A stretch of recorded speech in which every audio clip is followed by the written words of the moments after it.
Assalamu alaikum wa rahmatullahi ta'ala wa barakatuhu. Barka da zuwa Fine Media Tech. Fine Media Tech YouTube channel ne da zai ringa kawo muku abubuwan da suka shafi technology da kuma abubuwan yau da kullum. Bidiyon mu na yau za mu yi bidiyo ne akan yadda mutum zai ringa sayan data mai sauƙi ta MTN. Sai dai wannan bidiyo ta ta'allaka ne ga mutane waɗanda suke sayan data mai tsada. Za ka ga mutum yana sayan data wadda idan ka tara kuɗin da yake kashewa a wata, za ka ga kuɗi ne masu yawa waɗanda yake amfani da su a wurin sayan data. To amma inda zai bi ta wannan tsarin, zai samu hanya mafi sauƙi da zai tattala datar shi, sannan kuma zai kasance har tsawon wata guda yana amfani da datar shi. Wannan kau wata data ce ta MTN wadda suke saidawa a naira 3000 a wata. Amma kafin nan, alal misali, idan mutum zai sayi data kamar wadda ake saidawa a wurin masu saida data, shaguna da sauransu, ya kasance ana saida 1 gigabyte naira 300 ne, wani wurin kuma 350, ya danganta. To mu ɗauka mutum yana sayan 1 gigabyte 300. 1 gigabyte 300 idan ka yi so 5, wato 5 giga, zai baka 15,000 kenan. To amma idan ka yi amfani da wancan tsari na wancan datan, ana ba da 15 gig ne. 15 gig ake ba da a naira 3000. Kaga idan ka yi lissafi, zai baka duk 1 gigabyte ɗaya ta kama a matsayin naira 200.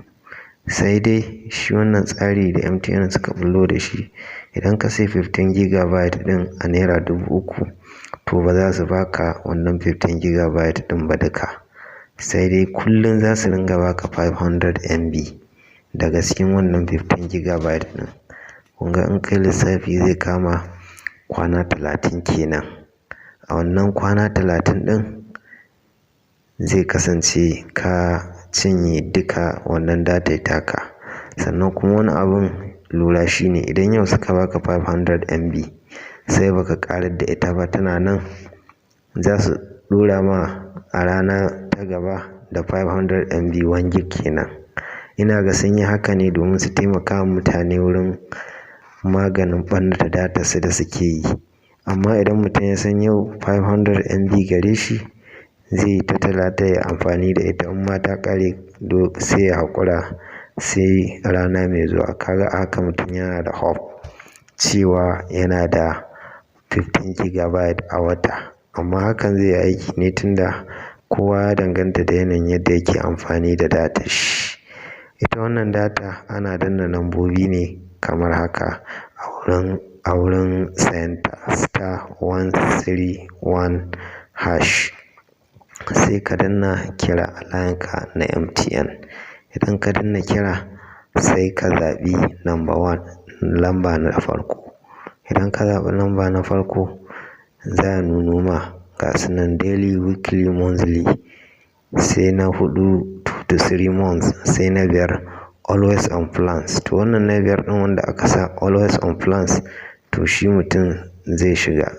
Idan ka shiga wannan na 5 ɗin na always on plans, to ga su nan. Akwai data ta farko 200 MB naira 60. Ita wannan a 24 hours ne, wato awa 24. In ka saye ta yau, to a yau za ta expire ko ba ka yi amfani da ita ba.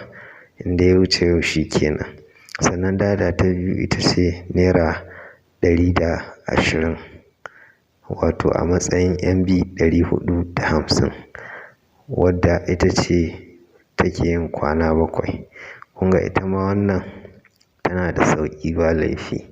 Sannan data ta uku ita ce 15 gigabyte. Ita ce ta kwana 30 ɗin. To ita wannan ta kwana 30 ɗin ita ce muka jaraba muka siya.